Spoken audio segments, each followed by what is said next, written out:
러시아가 우크라이나를 침공한 지 만 2년째를 꽉 채우고 있습니다. 이스라엘 땅에서 지금도 넉 달 동안 지속해서 전쟁이 이어지고 있습니다. 예멘, 아프리카, 예멘 지역에서 새롭게 전쟁이 시작이 되었습니다. 사람들은 잠시도 개인과 집단으로 싸움을 멈추지를 못합니다. 이 표현이 정확합니다. 싸움을 멈추지를 못합니다. 역사가들의 판단대로 인류 역사는 전쟁의 역사가 분명합니다. 지금까지 가장 큰 피해를 입은 전쟁은 세계 1차 그리고 2차 대전입니다. 두 개의 전쟁을 한 번에 이야기할 수밖에 없는 이유는 20세기가 시작이 되어서 10년 동안 전쟁을 계속 이어갔습니다. 1차 대전이 끝나고 그렇게 큰 피해를 입었음에도 불구하고 얼마 안 있다가 다시 2차 대전을 일으키게 됩니다. 그때까지 사람들은 굉장히 진보적이고 낙관적이고 그리고 모든 것이 장밋빛이었습니다. 인간은 계속 발전할 것이다. 사회를 끊임없이 앞으로 나가게 할 것이다. 우리 걱정 없다. 우리가 사는 세상 인간이 얼마든지 유토피아로 만들 수 있다. 우리는 진보적인 생각을 가지고 계속 가야 된다. 이렇게 주장을 했습니다. 그런데 2차 대전이 끝나고 나서야 사람들이 진지하게 반성을 하기 시작합니다. 이게 아닌데? 이게 아닌데? 대표적으로 유럽의 각 나라의 훌륭한 사상가들이 한자리에 모여서 논의를 하게 됩니다. 정말 감사한 것은 이 각 나라의 큰 어른과 같은 이 대표적인 사상가들이 다 신실한 그리스도인이었습니다. 정말 하나님께서 선택하신 사람들이었습니다. 이들은 모여서 우리 곧 인간이 어디서부터 잘못되었냐? 우리 인간이 어디로 가야 하느냐? 아주 진지하게 숙고를 했습니다. 함께 모인 사람들의 면면을 잠깐 이름을 언급할 수밖에 없습니다.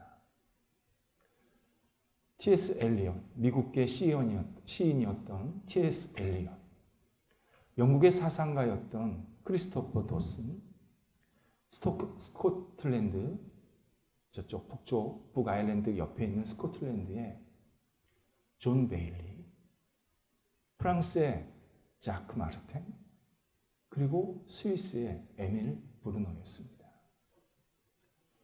이분들은 지금도 이 분야에서 연구를 하려면 이분들을 인용할 수밖에 없습니다. 이분들을 놓치고는 연구가 안 됩니다.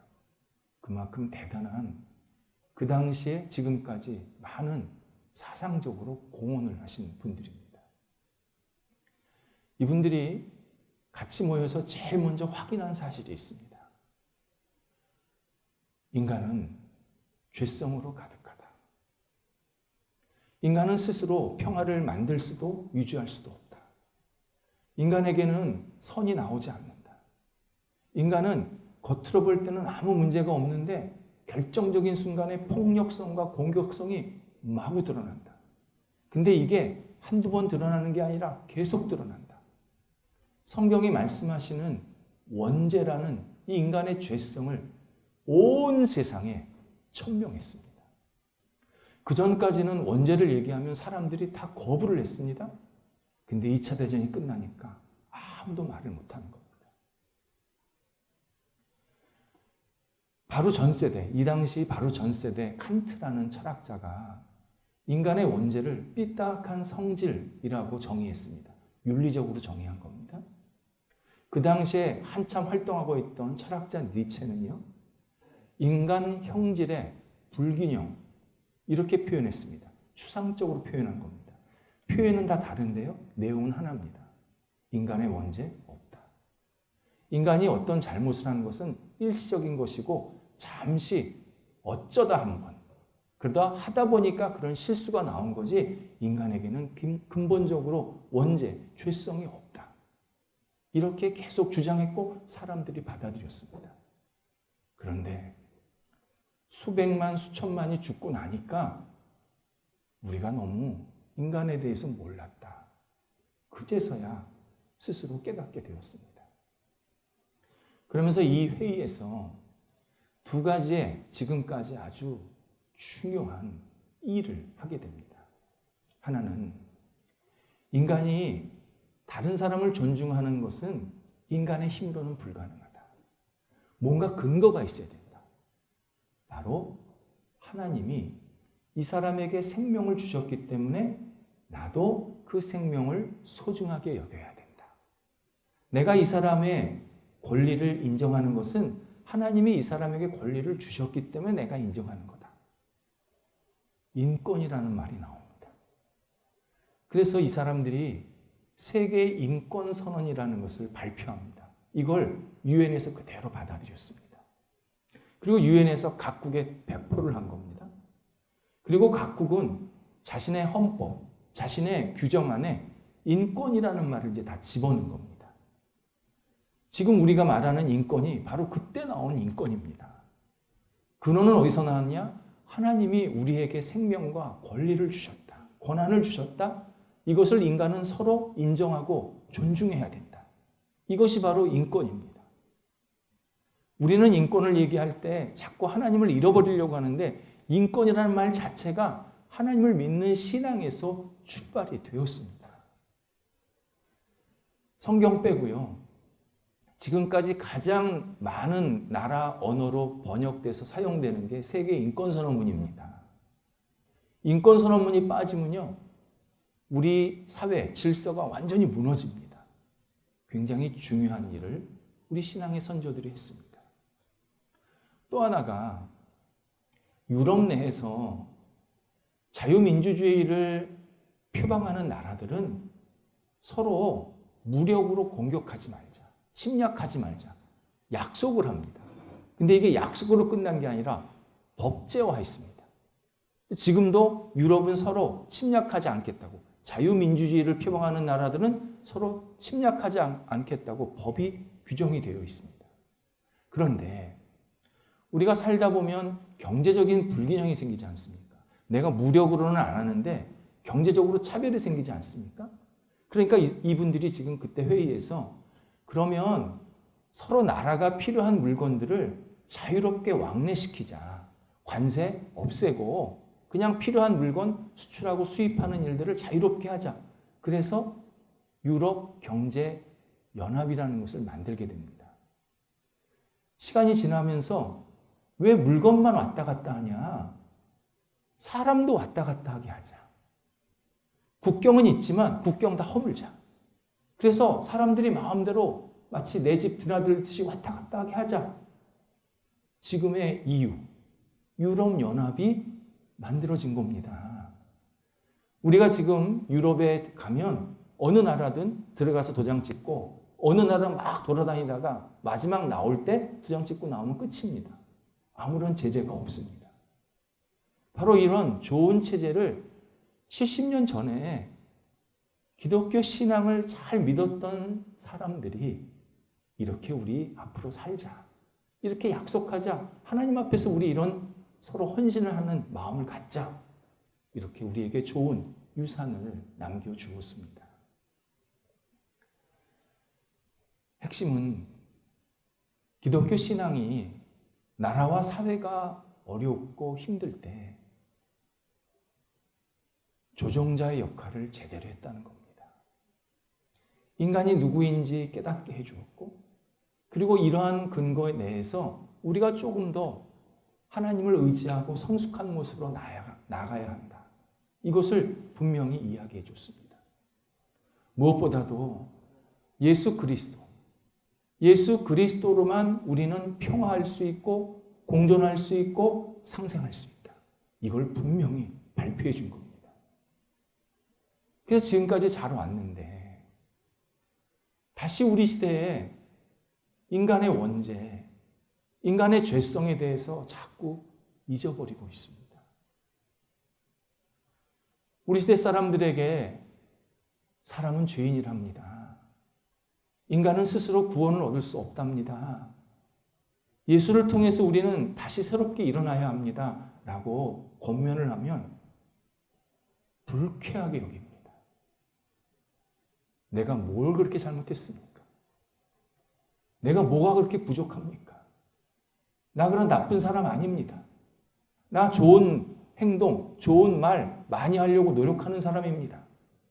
이렇게 자신의 죄성을 자꾸 잊어버리고 거부하고 마치 자기가 모든 것을 다 할 수 있는 것처럼 그렇게 포장하고 그렇게 할 수 없다는 사람들을 계속 공격하는 시대에 우리가 다시 지금 도래하고 있습니다.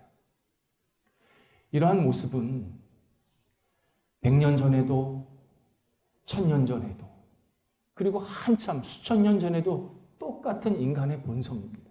그래서 성경에서 제일 먼저 말씀하시는 게 인간이 스스로 죄인이라는 사실을 잊어버리는 게 인간의 죄성이다. 이걸 계속 강조하시는 겁니다. 오늘 본문에서 예수님 시대에도 이런 일이 있었습니다. 예수님께서 너희가 나한테 와야, 나를 믿어야 구원을 얻을 수 있다 말씀을 하시는데 유대인들과 유대 지도자들이 강하게 반발을 합니다. 당신이 뭔데 우리를 구원한다고 합니까? 당신 요셉의 아들 아닙니까? 당신 목수 아닙니까? 당신 부모 우리가 너무 잘 압니다. 당신 성장 배경 우리가 너무 잘 압니다. 당신이 뭔데 하늘에서 내려왔다고 합니까? 어떻게 당신이 하늘에서 내려온 구원자입니까? 요셉과 마리아의 아들 아닙니까? 아주 강하게 반발을 합니다. 이 사실을 오늘 본문에서 유대인들이 수군거렸다라는 표현을 쓰고 있습니다. 수군거리다. 이 단어는요, 어떤 논리와 증거를 가지고 잘 설명하다의 반대말입니다. 감정적으로, 느낌적으로 상대방을 계속 거부하고 외면하고 질타하는 모습을 수군거리다, 성경 언어로 수군거리다 또는 중얼거리다 라는 뜻입니다. 수군거리다라는 것은 예수님의 말씀을 내가 잘 듣고 어떤 의미지? 라고 깨우쳐서 받아들이는 게 아니라 상대방에 대해서 무조건 거부. 내가 저 사람 아는데 저 사람 배경이 어떻대? 저 사람 능력이 어떤데? 저 사람 여태까지 살아온 거 내가 아는데? 하면서 감정적으로, 느낌적으로 계속 거부하는, 그 사람 존재를 자꾸 외면하려고 하는 이러한 태도가 수군거림입니다. 바로 유대인들의 이 수군거림, 감정적으로 예수님을 거부했던 모습은 우리가 지금 예수님을 대하고 있는 모습과 똑같다고 오늘 하나님께서 우리에게 알려주십니다. 감정은 신앙생활 할 때 굉장히 중요합니다. 내가 신앙생활을 하고 있는데 내 감정적으로 뭐가 안정이 안 돼 있고 뭐 불안하고 뭐 자꾸 힘들고 짜증이 난다. 그러면 그분 지금 신앙생활 제대로 못하고 있는 겁니다. 그런데 감정은 위치가 중요합니다. 믿음 다음에 나와야 합니다. 감정이 믿음보다 앞서면요, 믿음이 완전히 흩어집니다. 내가 감정적으로 좋을 때는 믿음이 되게 좋아 보이고 감정적으로 힘들 때는 기분 나빠서 천국도 안 가려고 합니다. 감정이 믿음 안에서 발산이 되고 표출이 돼야 그게 건강한 감정이고 신앙 안에서의 감정으로 잘 표현이 되는데 믿음보다 앞서서 감정이 표현이 되면 그때부터는 믿음에 의해서 감정이 왔다 갔다, 어떨 때는 예수님이 구세주였다가 어떨 때는 아니었다가, 어떨 때는 하나님이 나왔다가 어떨 때는 하나님 싫다고 얘기했다가, 계속 왔다 갔다 하는 부초 같은 신앙으로 변질이 됩니다. 우리가 감정적으로 예수님을 대하는 게 아니라 예수 그리스도를 먼저 믿고 그분을 의지하면 그 다음에 우리의 감정이 아주 정상적으로 성숙하게 잘 표출이 됩니다. 그런데 유대인들이나 많은 사람들이 이 부분에서 계속 실패를 합니다. 믿는 것은 감정보다 한참 뒤로 가게 됩니다. 그러다 보니까 내 상황이나 내 마음이나 내 몸이 조금 힘들고 그러면 감정적으로 쭉 가라앉았다가 믿음도 완전히 바닥으로 떨어집니다. 믿음이 세워져야 감정이 같이 일어나는 건데 믿음이 죽고 감정이 계속 살아나니까 감정만 계속 왔다 갔다 하는 감정적인 신앙으로 잘못되게 우리를 이끌어가는 그런 모습을 우리가 경험하게 됩니다. 예수님께서 유대인들이 감정적으로 예수님을 반대할 때 어떻게 대응하셨는지 우리가 확인할 필요가 있습니다. 예수님도 똑같이 감정적으로 대꾸하셨다든지 아니면 자신의 정체성을 잘 논리적으로 설명하시지를 않았습니다. 오늘 본문에 의하면 예수님께서 똑같은 말씀을 반복하십니다. 이전에도 하신 말씀 또 하십니다. 내용이 뭐냐? 너희가 나를 받아들이지 않으면, 너희가 나한테 오지 않으면 너희는 절대 구원을 얻을 수 없다. 생명을 얻을 수 없다. 계속 반복해서 말씀하고 계십니다. 예수님은 당신을 반대하는 사람에게 당신을 옹호하는, 당신의 정체성을 설명하는 쪽으로 우리에게 말씀하시는 게 아니라 언제나 진리, 알았어. 근데 너 나 믿어야 돼. 나 받아들여야 돼. 그래야 네가 살아. 네가 생명을 얻을 수 있어. 다른 얘기 하지 마. 나 받아들여야 돼. 이것을 계속 반복을 하십니다. 이게 성경에서 하나님을 설명하는, 예수 그리스도를 설명하는 방식입니다.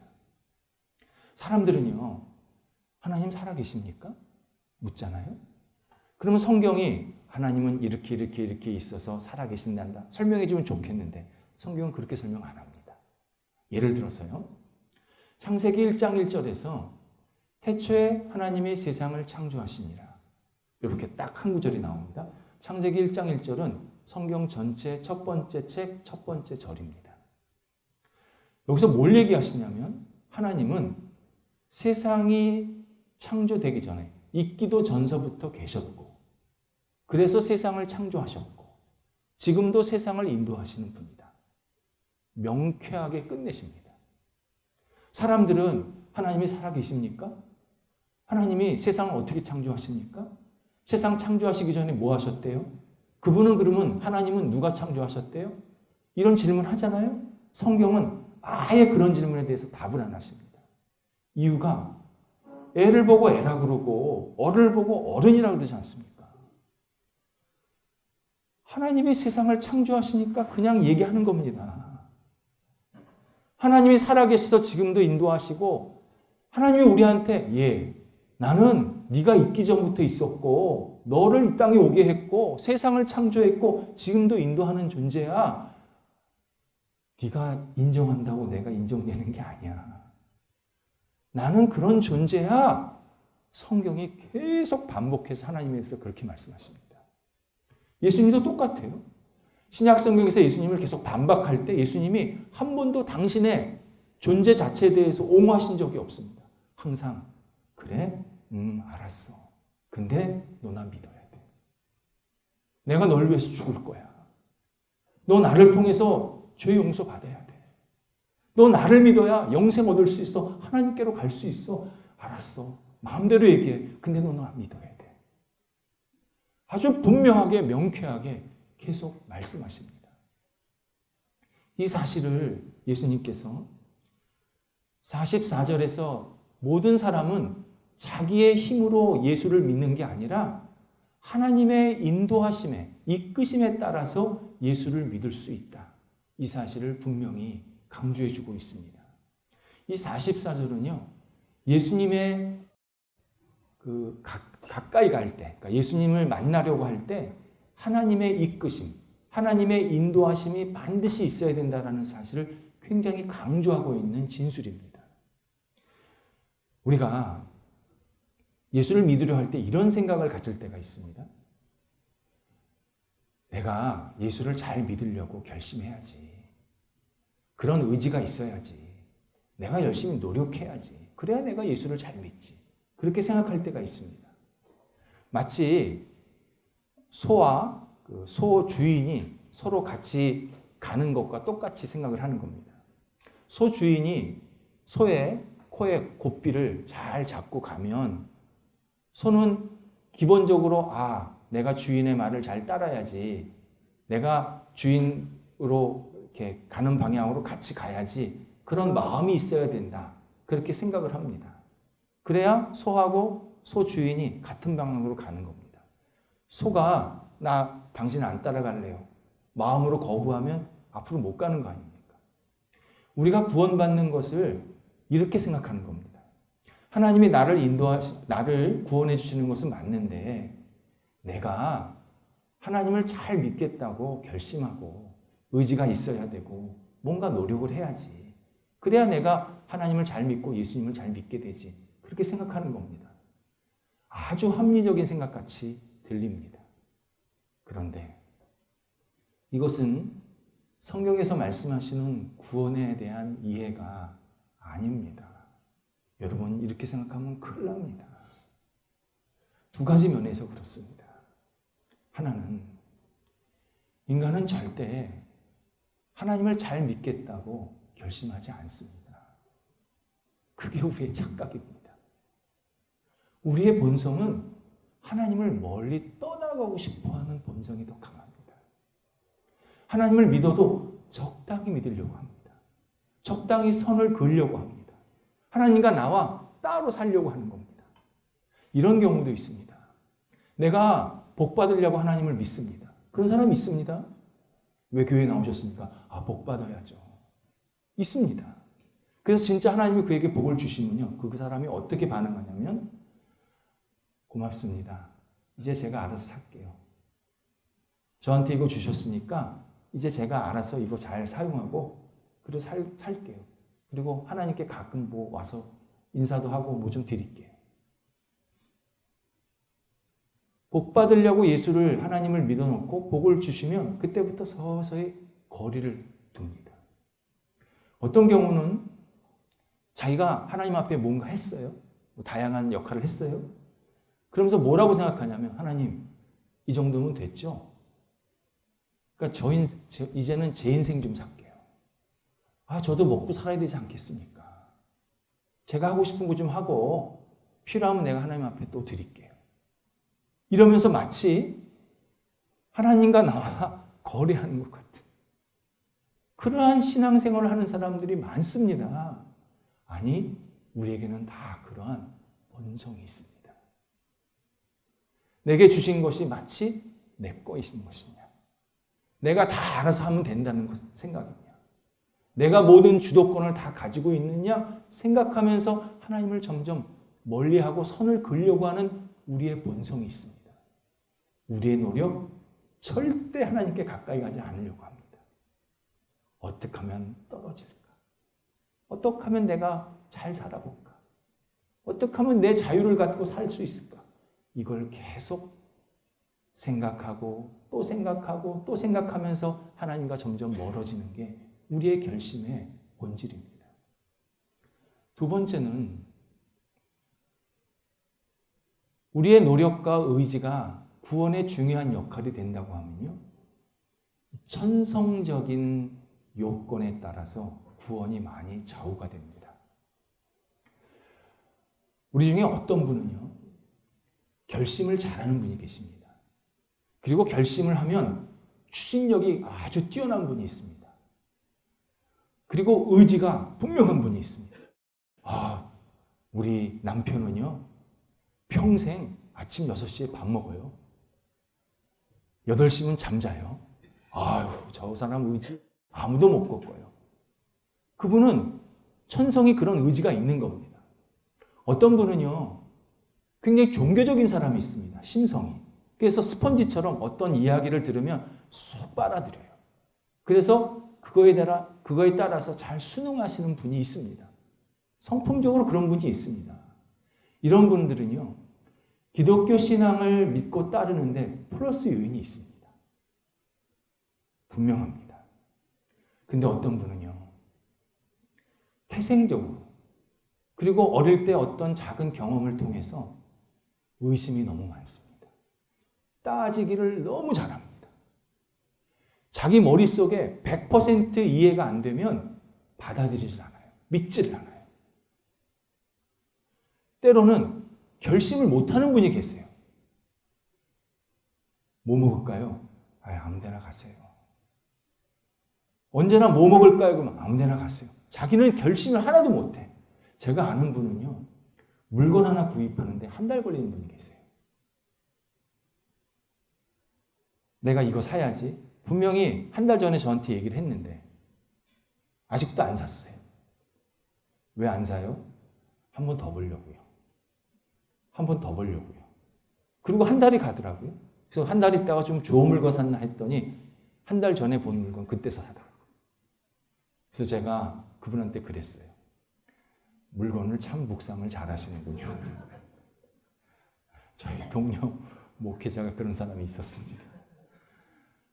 뭐가 필요에 대해서 말을 해주면 안 샀대요. 안 샀대. 어떤 경우 6개월도 걸리더라고요. 이런 분들은요, 태생적으로 예수 믿는 게 마이너스 요인입니다. 그래서 하나님께서는 나의 천성이나 어떤 나의 결심이 아니라 그것보다 훨씬 큰 하나님의 인도하심, 이끄심, 은혜를 통해서 우리가 예수를 믿게 하십니다. 분명합니다. 내가 하나님께 나가야지, 나 결심했어, 나 의지를 가졌어, 그래서 나오신 것 같죠? 아닙니다. 하나님이 그런 깨달음을 계속 주시는 겁니다. 너 언제까지 이렇게 살래? 너 언제까지 이렇게 머물고 있을래? 예수 그리스도가 너를 위해서 십자가에 죽었지 않니?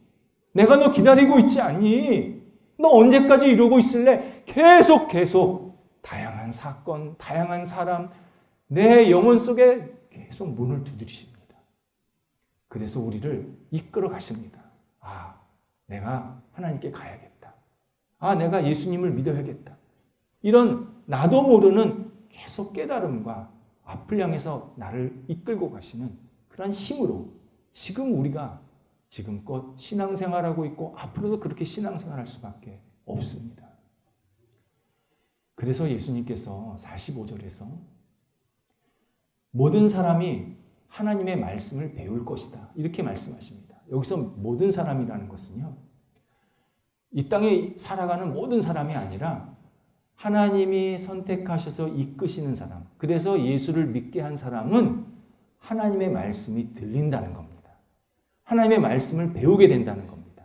그래서 들리고 배워서 그 말씀 안에서 내가 실천하고 그 말씀대로 살아가고 싶은 그러한 간절한 자발성이 생기게 하신다. 그렇게 우리에게 약속하십니다. 그래서 우리가요, 성경을 읽든지 또는 선포되는 말씀, 그러니까 설교를 들으실 때 내 경험이나 지식을 가지고 그 설교를 듣기 시작하면요, 또는 성경을 읽기 시작하면요, 성경을 분석을 하기 시작합니다. 설교를 분석을 하기 시작합니다. 신앙생활을 아주 잘못되게 하는 모습이 이런 모습입니다. 하나님께서 우리에게 주실 때는 이유가 있는 겁니다. 이 말씀을 읽게 하실 때는 이유가 있는 겁니다. 말씀이 들리게 하실 때는 이유가 있는 겁니다. 하나님 우리를 잘 되게 하시기 위해서, 우리를 더 하나님께로 가까이 가기 위해서 계속 말씀을 전해주게 하시고 듣게 하시고 또 읽게 만드십니다. 그래서 우리가 늘 말씀을 읽고 들을 때 꼭 해야 될 것이, 하나님, 제가 하나님의 인도하심에 따라 이 말씀을 듣고 읽게 해주세요. 제 지식으로, 제 경험으로, 제가 옛날에 들었던 그것으로 기준으로 읽고 듣지 않게 해주세요. 늘 기도하면서 말씀을 읽고 들어야 합니다. 그래야 말씀이 나한테 올 때, 오늘도 나한테 생명의 말씀을 주셨다. 오늘도 새로운 깨달음을 주셨다. 나한테 이렇게 살라고 하시는구나. 이렇게 방향을 가게 하시는구나. 이렇게 나에게 계속 깨우쳐 주시는구나. 기쁘게 배우고 받아들여서 계속 하나님의 이름을 위해서, 영광을 위해서 살아갈 수 있도록 우리를 이끌어 가십니다. 이것을 46절에서는 뭐라고 표현하셨냐면 예수 그리스도만이 하나님을 보았다. 다른 말로 하나님께로 가려고 하면 예수 그리스도를 통해서만 가능하다. 이렇게 이야기하시는 겁니다. 우리가 말씀을 들을 때요, 또는 읽을 때 언제나 누가 보여야 하냐면 예수 그리스도가 보여야 합니다. 나를 위해서 십자가에 죽으신 예수 그리스도, 내 죄를 용서하시기 위해서 당신의 목숨을 내어놓으신 예수 그리스도, 나를 다시 살리시기 위해서 부활하신 이 예수 그리스도가 성경을 읽을 때, 말씀을 들을 때 계속 내 마음속에, 내 영혼 속에 깨우쳐져야 합니다. 그래야 내가 예수님의 말씀대로 계속 따라가면서 어느 순간 내가 지금 하나님 안에 있구나. 내가 지금 하나님을 계속 경외하고 있고 하나님과 동행하고 있구나. 이것을 깨닫게 만들어 주십니다. 예수 그리스도를 통해서만 우리는 하나님께 갈 수 있습니다. 이 말은 예수 그리스도를 놓치면 우리는 길을 잃습니다. 아무리 대단한 길 같이 보여도 예수 그리스도를 놓치면 그 길은 잘못된 길입니다. 그러면 오늘 본문의 유대인처럼 수군거리기 시작합니다. 불평과 불만, 중얼중얼거림이 시작됩니다. 그러면 희망이 없습니다. 생각해 보시기 바랍니다. 내가 매일 아침에 일어나서 하루를 보내면서 입에서, 영혼에서, 마음에서 불평과 불만과 중얼거림이 있는 사람이 어떻게 내일의 희망이 있겠습니까? 반대로 예수 그리스도를 의지하고 그분을 믿으면 하나님께서 우리를 이끌어 주셔서 그분 안에 거하게 하시면 내가 지금 예수님이 나를 사랑하시고 계신다. 이 사실을 깨닫게 만드십니다. 그러면서 내 안에 감사와 기쁨과 찬양이 계속 넘치게 하십니다. 당연히 그런 사람은 희망이 있는 겁니다. 매일 아침에 일어나서 하나님 감사합니다. 예수님, 오늘도 저를 사랑해 주셔서 이렇게 일어나게 하시고 이끌어 주시는군요. 너무너무 감사합니다. 이렇게 고백하고 하나님께 영광 돌리는 사람을 어떻게 하나님께서 복으로 함께 하시지 않겠습니까? 그래서 예수 그리스도 안에 있으면 희망이 넘치는 겁니다. 왜 어려움이 없겠습니까? 왜 삶에 고통이 없겠습니까? 그런데 예수 그리스도 안에 있으면, 예수 그리스도를 온전히 믿고 의지하면 예수님께서 우리를 넉넉하게 모든 여건들을 통해서 새로운 삶의 능력과 은총을 베풀어 주십니다. 기도하겠습니다. 하나님, 예수님 안에 거할 수 있게 하신 것 감사합니다. 하나님의 절대적인 은혜요 인도하심임을 고백하며 오늘도 저희들의 발걸음을 이끌어 주신 우리 하나님께 영광과 찬송을 돌려드립니다. 하나님, 하나님께서 저희의 삶에 영원토록 인도자 되어주시고 저희는 오직 예수 그리스도 안에서 예수님만 믿고 의지하며 주님과 동행하는 하나님의 사람들이 될 수 있도록 인도하옵소서. 우리 앞에 놓여진 삶의 여정들이 오직 하나님과 함께 동행하면서 하나님이 기뻐하시는 모습대로 날마다 인침받을 수 있도록 인도하옵소서. 예수님의 이름으로 기도드립니다. 아멘.